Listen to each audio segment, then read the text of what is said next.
during the session, you can... This meeting is being recorded. Good morning, everybody. I pushed the record button accidentally. Welcome, everyone. Good morning. It's Tracy from Met How at Home with another fantastic program through our Get Ready program, which is aimed to help us all become more proactive and embrace the changes of growing older and help each other through some of those challenges and opportunities.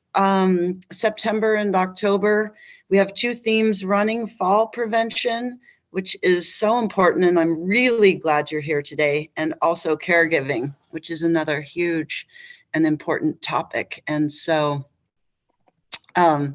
this morning we have Heidi Blacke, who is an occupational therapist in Seattle and also has a place here in the Met How Valley. And I'm so excited that she agreed to do the Zoom program. And I'm really happy to see all of you. If there's a lot of background noise, I might have to mute folks. So if you're trying to ask a question, you could either put it into the chat or else, well, we'll find out how Heidi wants to run her program. So welcome. And Heidi, I'll pass it over to you. Okay, thanks, Tracy.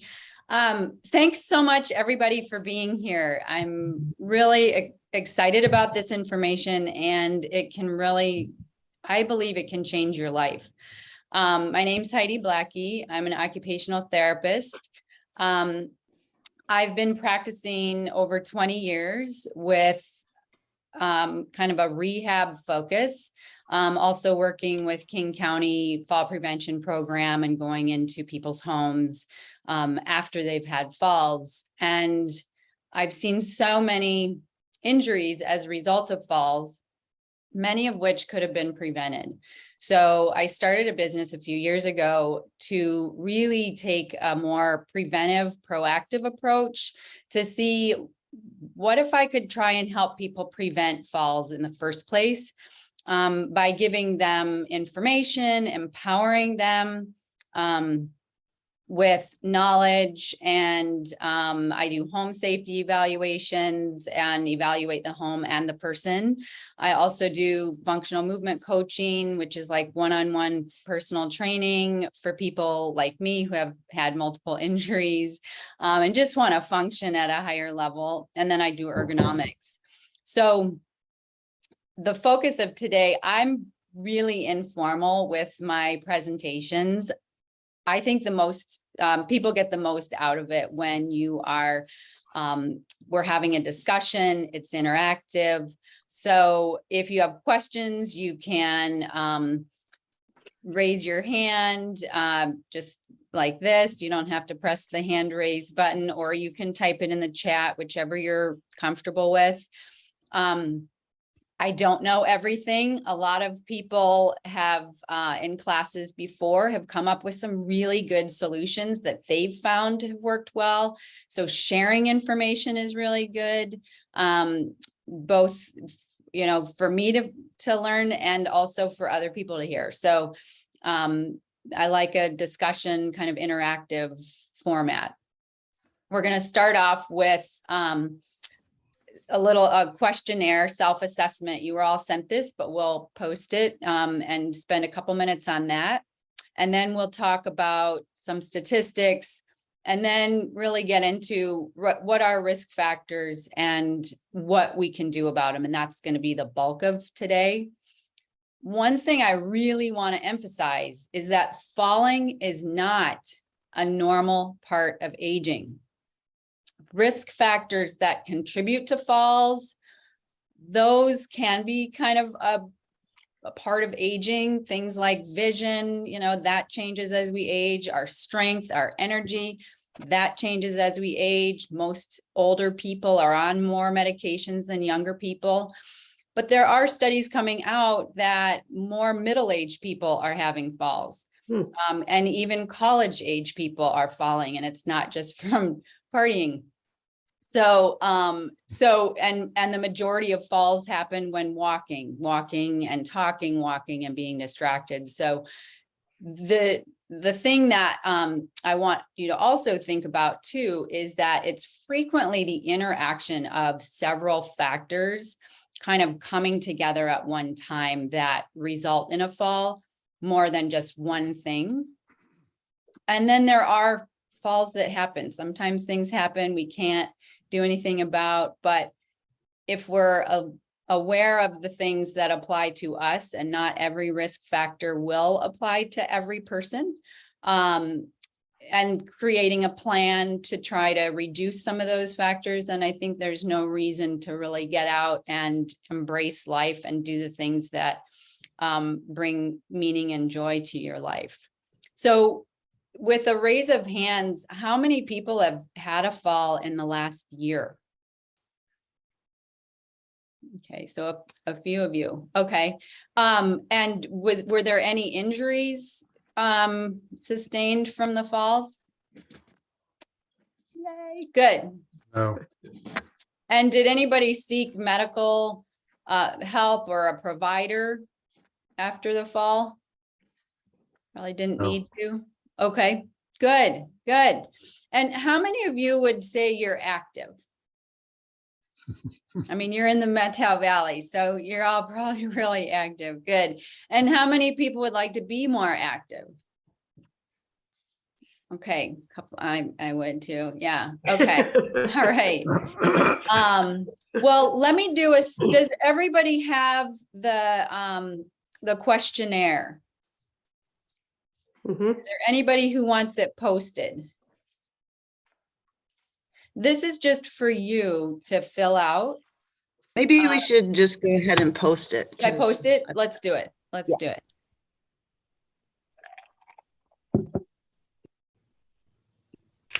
Okay, can everybody see that? Oh, that question. Yes, and just for anybody who has any vision issues, I'll just kind of read it down the line, or you can a little bit, Heidi, just so folks who maybe can't see this. Yeah, so the first one is I have fallen in the past year. And it's yes, no, and there's a point system with this. So if it's yes, you write a 2 down. If it's no, it's 0. And so I would just write down the number. You don't have to write down 0. The next one is I use or have been advised to use a cane or a walker to get around safely. That's another one that has 2 points for yes. The next one is sometimes I feel unsteady when I'm walking, and I steady myself by holding onto furniture when walking at home. That one has a yes of 1. The next one is I'm worried about falling. That has a 1 point for yes. I need to push my hands to stand up from a chair. That's also a 1 point for a yes. I have some trouble stepping up onto a curb. That's a 1 for yes. I often have to rush to the toilet. That's a 1 for yes. I've lost some feeling in my feet. That's a 1 for yes. I take medicine that sometimes makes me feel lightheaded or more tired than usual. I take medicine to help me sleep or improve my mood. And I often feel, and those are all 1 point for yes. And then I often feel sad or depressed. That's a 1 point for yes. And this is a form that is from the CDC site and has evidence showing that if you have a greater than 4, a score of greater than 4, then you are at a higher risk of falling than a person who doesn't have a higher than 4. It doesn't mean that you're going to fall, but you have a higher likelihood of a fall occurring. So Did anybody score higher than a 4, and you don't have to share if you're uncomfortable, or were there any surprises? I'm going to stop the share so I can see everybody. Were there any surprises there or about your score? Okay. Yeah. I guess I'm surprised that that depression has been linked with falls. Yeah. Both the medications and just having depression it's actually a pretty considerable risk factor. Same with social isolation and anxiety.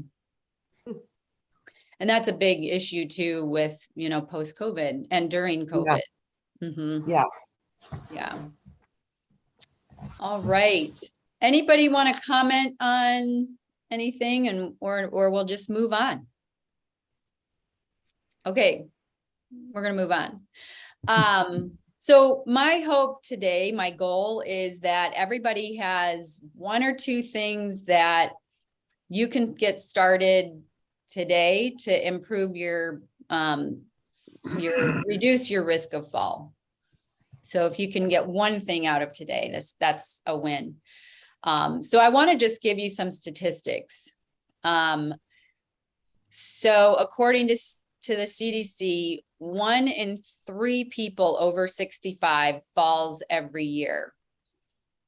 Not everyone is injured, and about half get reported. So that number is probably a lot bigger than 1 in 3.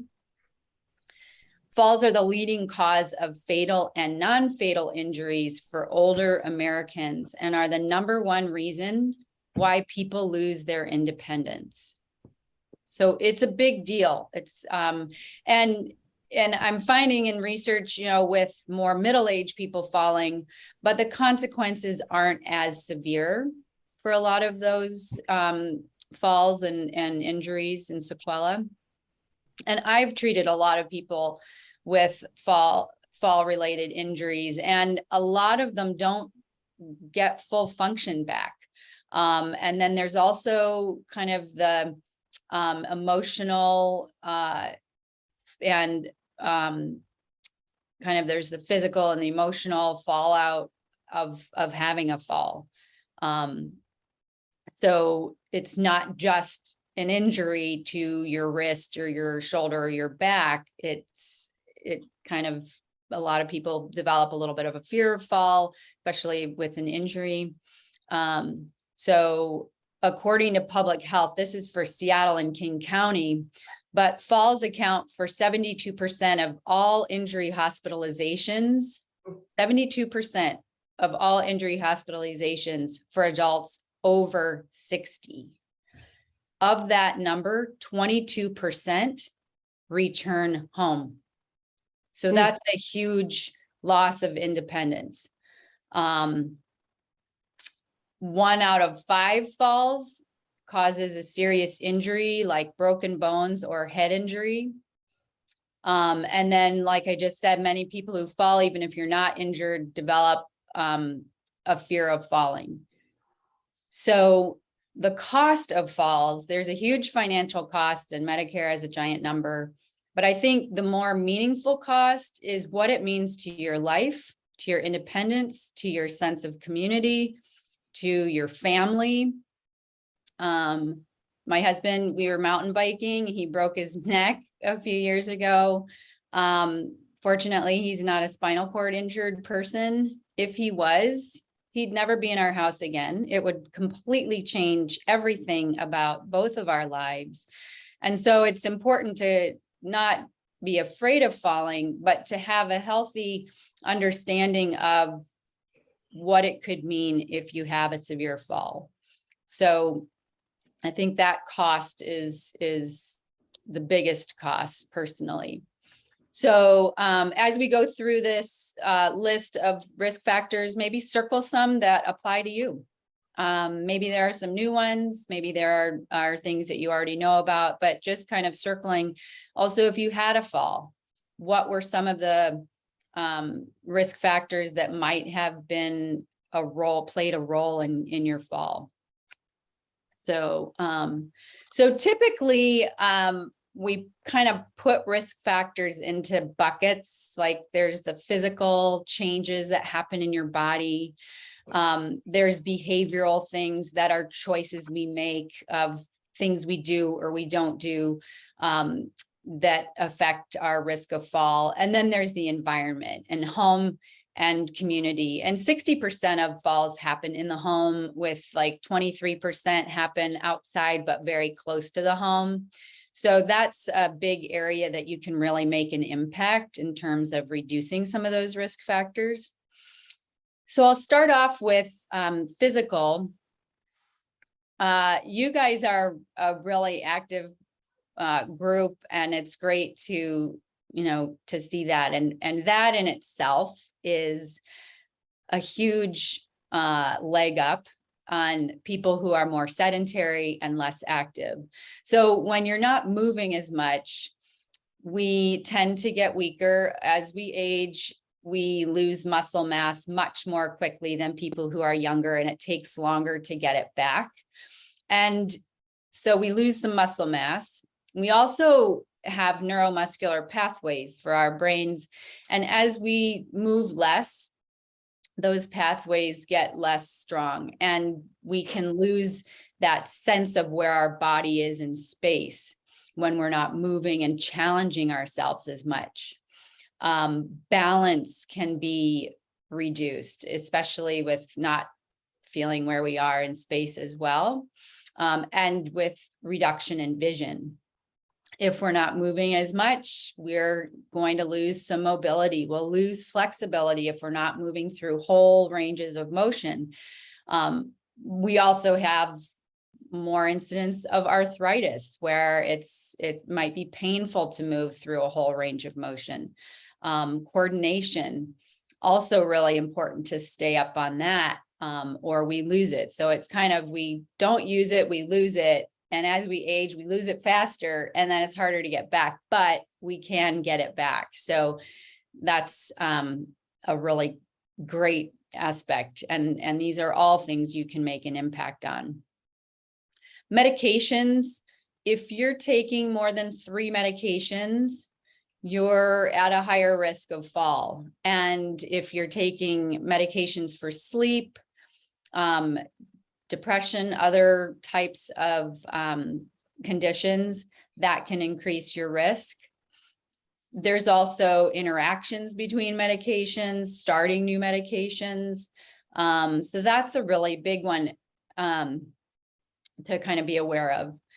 Impaired vision. So it can be harder to judge how far away things are, the distance around obstacles. Multifocal glasses. I have a pair, a lot of people wear them. That can distort the ground right in front of you, because that's kind of the closer up part of your glasses. So if you look down and not all the way down, that can kind of take that out of focus.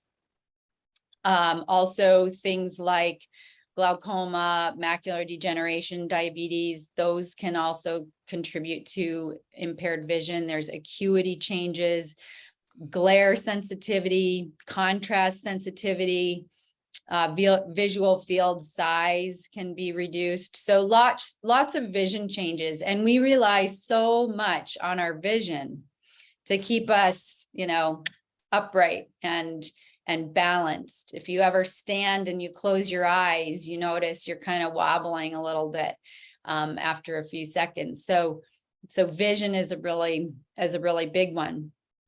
Fear of falling, depression, isolation, anxiety, these all can interplay with each other. A lot of times people who are fearful of falling may not go out or do the things they want to, or go to the places they want to, because of fear of a possible fall. That can lead to isolation. Definitely with COVID, we had a lot of isolation. That can lead to depression, anxiety. So all of those are kind of interrelated and are a risk factor. Fatigue.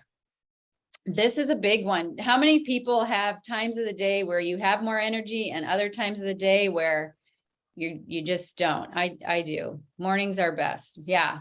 So when you don't have that sharpness and that energy, you're less aware of your surroundings. You're not going to be as both cognitively aware, and then physically you may not be picking up your feet as much. So that can decrease your reaction time as well. So that's a big one. Cognition, if you're having problems with processing, thinking, distractions, that can be a risk factor. And then medical conditions, both chronic conditions, and the more you have, the more potential you have for falls, as well as acute conditions, and dehydration, infections. Those are going to definitely play a role. Blood pressure, if you have low blood pressure, if you get dizzy when you stand up, that's a big one, especially if you don't kind of wait a few seconds to let that resolve. Pain can change the way that you move. It can definitely change your reaction time. If you're kind of having to, you lose your balance, it can be hard to catch yourself because you're already in pain, and it may be more painful to do so. And those aren't, I'm just kind of touching on a lot of them, but not all of them. Does anybody have any questions or comments before we move on? Okay. Yes. I can't hear you. Maybe unmute yourself. What I was trying to do. Good. So how do we overcome the fear of falling? I had a real bad fall. It was over a year ago now. Mm-hmm. Still afraid of falling. And I think that does probably make it worse as far as falling again instead of better. I don't know. Yeah. I'm going to get to that, but I'm going to address it right now. And I actually had a class last week, and I had a couple who were with some friends, and a person had a really bad fall, very injurious, called paramedics. And as a result, they're really traumatized by it. And so with fear of falling, there are a few things: really identifying what it is about your fear. What things is it? Do you feel like you have weakness or balance issue, or if you can identify some of the why around that fear, and then address those things. There's also a couple things that are really good for that fight or flight part of our nervous system that are very easy to do and very, very, very effective.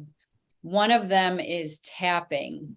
And it's called Emotional Freedom Technique, EFT.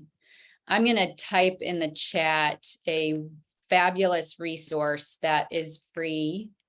Oh,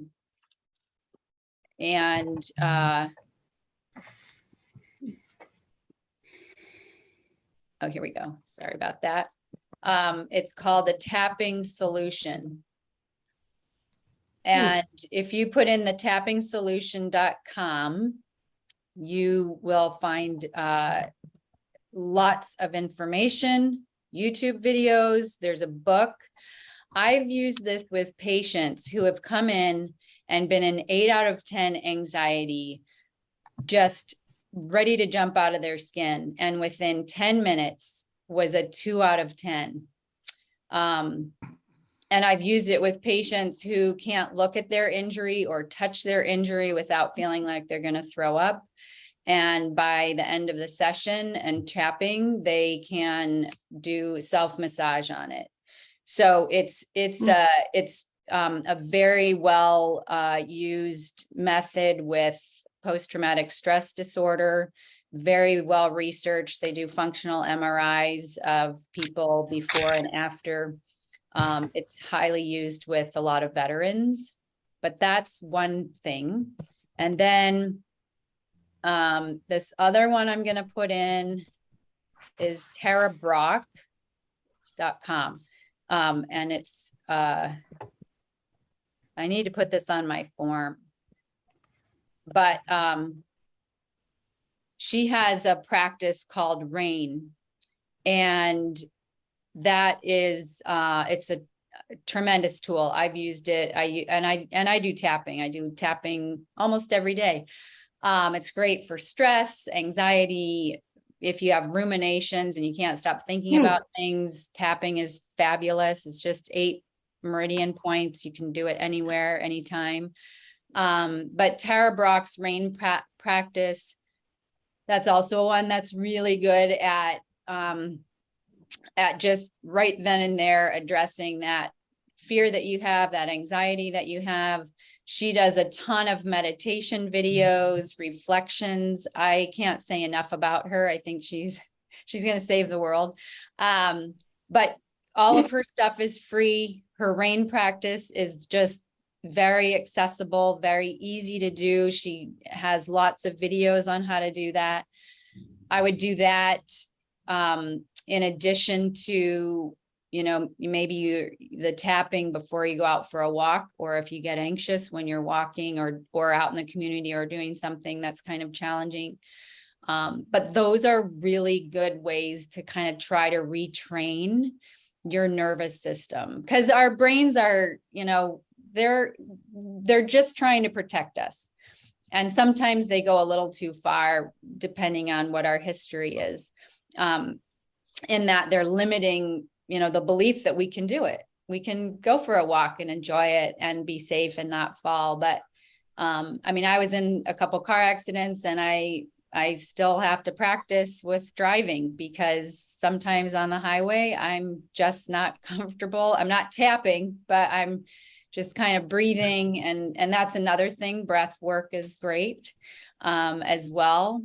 So it's kind of 2-part. Let's quiet down the part of the nervous system that is more on high alert. Oh no, I might fall. Along with, I'm doing my vision, getting my vision checked. I'm doing my, I'm doing my drowsy medications at night, or maybe I've taken some out. I'm exercising. I feel strong. My balance is good. So I think acknowledging the things that you're doing to stay safe and be active is another component to, I'm okay. I'm pretty good. I don't have this reason to be fearful because I'm doing all of these things. So does that answer your question or give you a couple ideas for a start? Yes, for sure. Good. I will try those. Yeah. Gudrun, is that the right pronunciation? Bruno, do you have a question? Let's see, Gudrun, we can't hear you. I'm not sure if you got synced up. Maybe you could put it in the chat. Thank you so much for that, Heidi. I love that you addressed the nervous system, and that gives me some ideas for further programs that we could offer.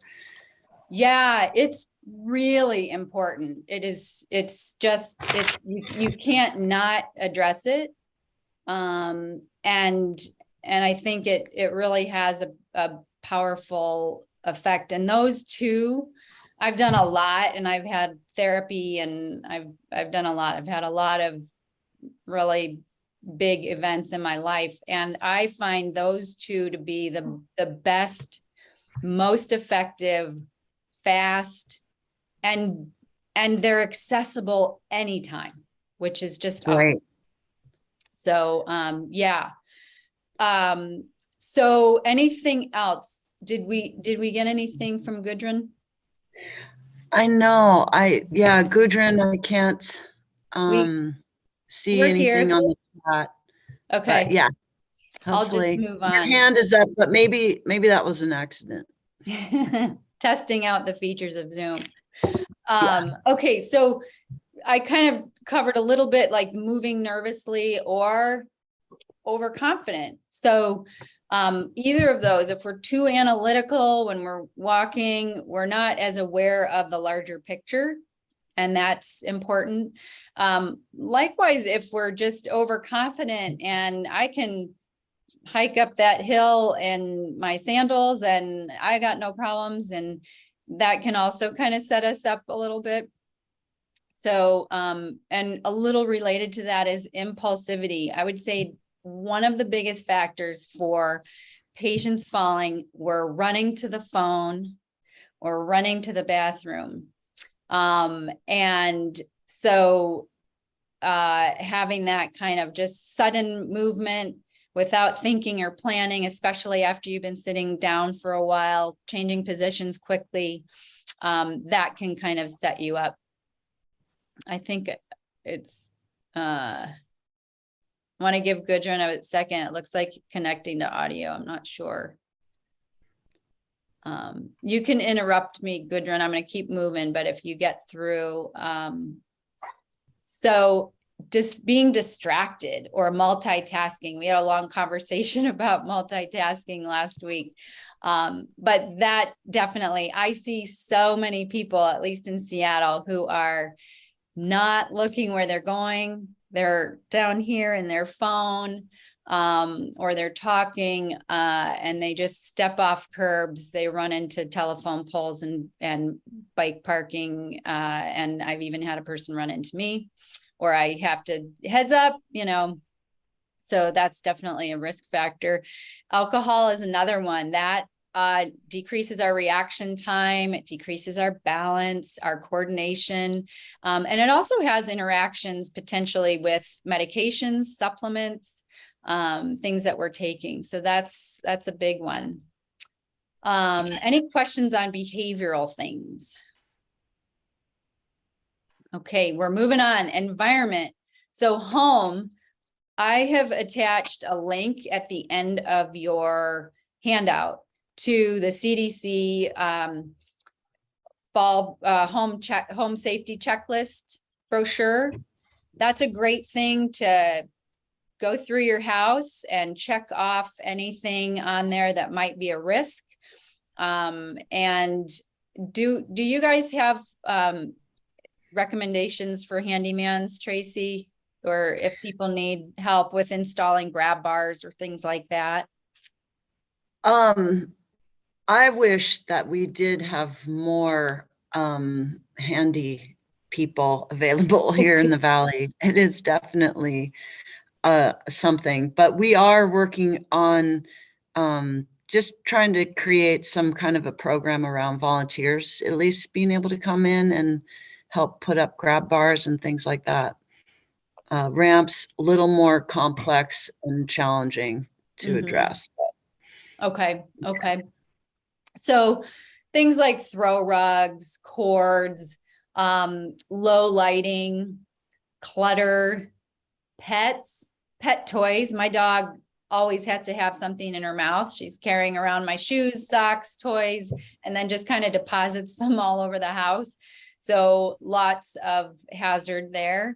Or if you have an animal that likes to be underfoot, especially if you're kind of moving around in a small kitchen, that can be a risk factor. Lighting is another big one. Railings, if you don't have railings on staircases, or well lit at the top and the bottom and on the stairs, that can be a big risk factor there. And then the community, we have a lot of uneven pavement here in Seattle. And you guys have great trails. I know the streets don't seem to be too bad to me, sidewalk wise, and then your beautiful trails. But a big one is in the wintertime, snow and ice. That's a big risk factor. Contrast, so being in bright sun to super shade, and your eyes not adjusting very quickly. Curbs, low light, especially now with the sun so low, that can, like twilight, and kind of early morning. And then distractions is another one that I was kind of just speaking to. Anybody want to add any more things or have any questions about those? I'm just wondering, we're talking a lot about behavior modification and just awareness.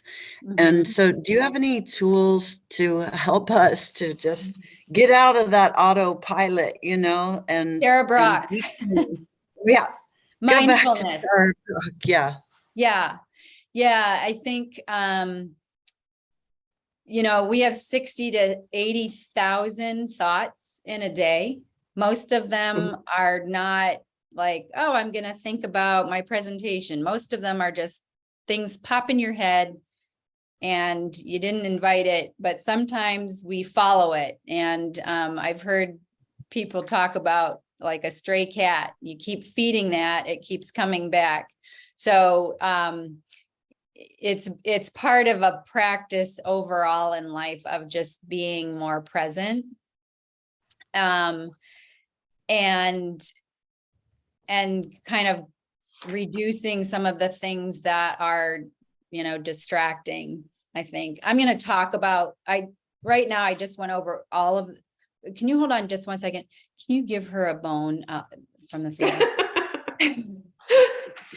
There's somebody crying at the door who's just having a hard time missing out on the fun. Oh, she's so spoiled. So yeah, I'll get into the what we can do about it, because we've just talked about a whole lot of things that can go wrong and lead us to a fall. So we're gonna go right into what you can do. But I think I have a question. Yes. So one of the things I've noticed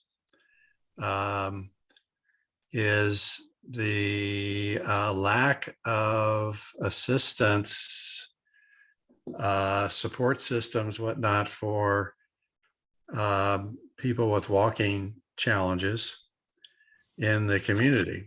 Lack of railings, lack of planning at public events. And even, the boardwalk in downtown Winthrop is not exactly a safe venue. And there's just a lot of, I won't say ignorance, but inattention when people are planning facilities. I mean, to go without railings on a lot of houses is like, what were they thinking? Yeah. And it's like the world is somewhat designed by people with total ability to do whatever. And they just assume everybody else has the same issue, has no issues.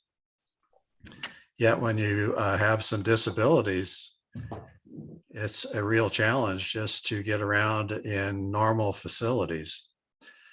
And so that's my, I don't know how you work your way around that other than to make it known to somebody. You go to an event and it was poorly planned for people to get around. I guess you just raise concern with whoever and hope that they pay attention and, for the next event. So. Yeah. Thanks for sharing that. I think, it's really true. We used to joke around about, architects need to be in a wheelchair when they design bathrooms and public spaces, because and some you're within the constraints of of the building size and that sort of a thing. And I definitely, the boardwalks are also really crowded too, in summers, at least when I've been there on weekends. And I don't remember any curb cuts either. Are there curb cuts? No. Big step up to the curb. And I think awareness is a really important piece, and maybe, bringing that to some of the leaders, especially on new construction. I don't know, Tracy or Jan, do you have any comments on that? Well, I think my name's Jan Kittleson, and I'm an OT as well, retired. But I've been trying to spearhead the fall prevention with Tracy with Mental at Home. So yes, I have actually, that's a huge issue in my, I was thinking about myself this last winter. I fell 3 times. Every time it was on ice. Now, ice mostly in Winthrop. Now, it seems like Hank does a pretty darn good job. I think that it's going to take a group of individuals, and possibly Mental at Home can take this on to approach to increase awareness. Mm-hmm. And we have an increased awareness with Aerometau now, as well as the health centers, Room 1. The cities now, this soon needs to be approached in TWISP, and the mayor of Winthrop. It's really, thank you for bringing that up, because it's like we started here with individuals, and we started here with our task force, but we have to get out to the community. And there needs to be an increased awareness. So I see a next project for us, Tracy. Yeah. Thank you. That advocacy piece is important. Mm-hmm. Yeah, and it's not for lack of want. The individuals we've talked to, like I said, Aerometau, etc., were very, very say, yes, there's an issue. So now we know, the community knows there's an issue from some of these key providers, but the cities, there's things you can do. And I looked online for, I think it was in Wisconsin, for issues, people that were falling on ice. They've got huge ice issues there. And this was really cool. The Rotary or the Kiwanis gave out, the shoes, the things that go on the bottom of your shoes. I mean, that was like, okay, let's increase awareness. What is one thing we can do? We can give those out. So, there's creative ways that this can be addressed. So, yeah. Good question. Yeah, great. Absolutely. Yeah. I'm also thinking too that, thinking about working we have a planning network going on that's been set up, and talking to the other nonprofits who do throw events. How can we plan better for mobility, for people with mobility issues? I love that. Thank you, Jim. That's great. Yeah. Is there another question? Yeah, it was me. Can you hear me now? Very faintly. Yes. Can you hear me now? Yes, that's better. Okay, well, I had 2 fall incidents. One which sort of typically had that effect of making you feel a little apprehensive. One that doesn't at all. Yesterday, I was cleaning overhead cabinets, and my husband said, well, let's get the other bigger, sturdier ladder so you can, and instead of my little handy one that I use all the time, that I have programmed into my nervous system. So it knows me and I know it. But all of a sudden I was in a discussion with him about something and took a step backward, but I wasn't all the way down. And then I came down in a hurry on my left side and sits bone and everything. But that doesn't, I got right back up, and I was sore, but I got right back up and kept cleaning and finishing the job.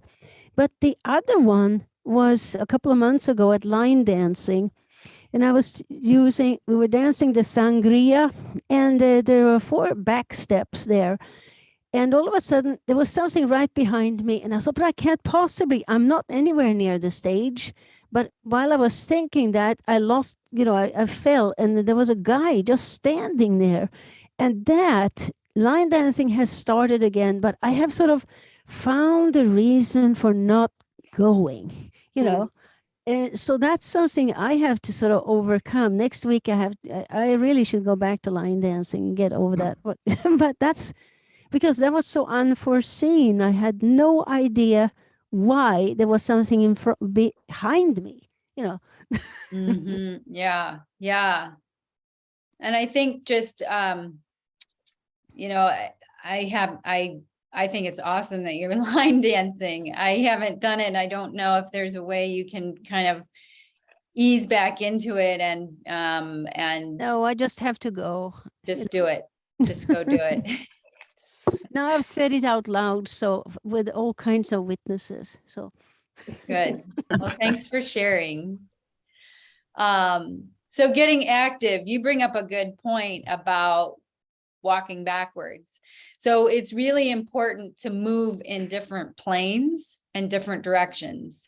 So part of being active is challenging our nervous system. A lot of times falls don't just happen in this plane. So it's important to do side to side stepping, walking backwards. This is on a safe, flat, level surface. Could be in your kitchen next to the counter if you feel unsteady. But it's really important to kind of challenge our brains with coordination. I like throwing a ball too in different directions with people. You can tap a balloon back and forth, and even do, you know, some math. So you're challenging both the brain and the body. So strength is another one that's big, doing even body weight exercises or dumbbells. So that is a big one that can help, you know, things that are novel. Like I love the line dancing. Things that are novel are really great for our bodies and our brains and our nervous systems. So, you know, in a safe way or without setting yourself up for a fall happening, challenging that is good. It's a good thing. Medications. Does everybody do their yearly Medicare appointment with your doctors where you review all your medications? Yeah. Yeah, so that's a good one.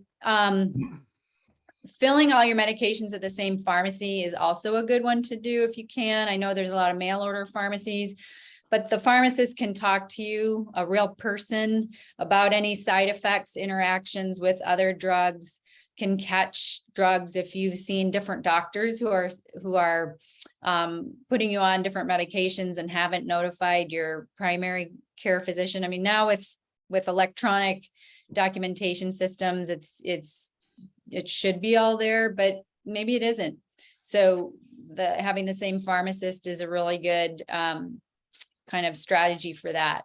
Also letting them know supplements or interactions, or if you're starting new medications, and then letting your doctor know if you have any side effects that are not good. Vision, kind of yearly or more frequent if you have a lot of changes going on with your eyes. Giving yourself time to adjust to differences in light and contrast, especially if you're out walking or moving. Fear of falling, we kind of touched on that, so I'll pass over that one. And then depression, anxiety, I think, you know, talking to a medical provider about it, to formulate a path to treatment or moving through that. That can be so limiting in your life, and it's really important to address. And it's very, very common, especially after COVID. Cases of depression, anxiety, and isolation have really skyrocketed among all age ranges. So that's a really important one to not just kind of let go, but to really address in a way that can be meaningful. Also, volunteering is a good thing to get you out and have structure and meaning, making plans with people so you kind of actually make it happen to get out. Fatigue, have a plan. You all raised your hand. You know, when you have more energy during the day, that's when you want to do your exercise, your appointments, maybe your deep cleaning. And then if you're tired, kind of nap, if you can, or just do something relaxing. Pacing yourself, as well, which I'm not very good at, but every day is a new day to start. Cognition. So really try to, if you have dramatic changes in cognition or memory or thinking, that's when you want to see the doctor. You, just to rule out some of the tiny strokes or things like that. Otherwise, kind of planning and prioritizing what you want to do for the day. We talked a little bit about distraction as well, and that can definitely play a role. So reducing multitasking, especially with things where you're kind of moving, multitasking kinds of things. Exercise, if it's good for your body, it's great for your brain. So we need lots of, the brain needs a lot of glucose, oxygen, nutrients. So moving is a great thing to do for your cognition, and mindfulness too, just being present with what you're doing. Look around, take in the smells, the sights, the sounds of whatever it is that you're doing. Low blood pressure. If you find that you're dizzy a lot, like especially if you stand, you might take your blood pressure sitting and then take it standing just to see if there's a difference. And then if it's consistent, I would notify your doctor. My mom was on blood pressure medication and was having so much dizziness, and we ended up reducing her medication in half. So, and changes in hydration and things like that can also cause that. So just being aware and really trying to manage it. And then also just, if you've been sitting for a while, just move in your chair, move your feet, move your legs, move your shoulders before you get up, just get blood going. And then stand. If you have any dizziness, you stay close to the chair until it's gone and then proceed on your way. So kind of being thoughtful about how you move. Shoes, flip-flops. I've had so many people fall in flip-flops. So those are recommended not to use. Like I said, impulsivity and hurrying. If you can keep a phone nearby, so you're not going to run to it. Also, if something happens, you've got it close by, you can call someone. If you have a urgency or incontinence, maybe setting up, going to the bathroom at specific intervals every 45 minutes or every hour, so that you don't have incidences of hurrying. Alcohol, just kind of keeping that, not imbibing too much. And environmental, so the home checklist is a great one. I had a person last week talk about lights you can get that are really inexpensive from Amazon, that are battery operated, that are movement sensors. So he had them in the hallway and on the way to the bathroom. He also uses a urinal at night because he takes a sleep medication that makes him pretty uneasy on his feet in the night. And so it was safer to just stay sitting on the edge of the bed and use a urinal there, which is a great idea. If your furniture is too low and it's hard to get out of, there are things that you can do to raise it, as simple as putting legs of a chair on wood. There are raised toilet seats. We talked about grab bars, railings along stairs, super important. If you can do railings on both sides, that's the ideal. Having night lights, closing your blinds or wearing sunglasses if it's too bright in your house. And then being aware of your surroundings, both in front of you and then along your path. So that I'm kind of hurrying because we're running out of time. Does anybody have anything to add, or are there any things that people are finding they can kind of get started with? Maybe a couple things they hadn't thought about, or what you could do? I think the biggest thing is there's a ton of information I just threw out there. And so kind of digest it. But the most important thing that I really want to emphasize is to empower yourself.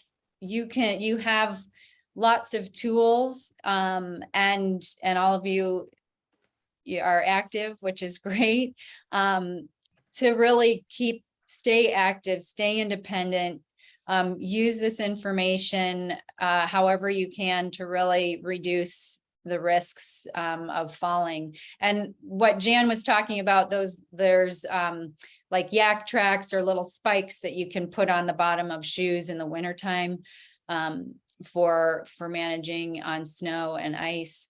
And a pole might be helpful, not maybe as much on ice, but on snow could be.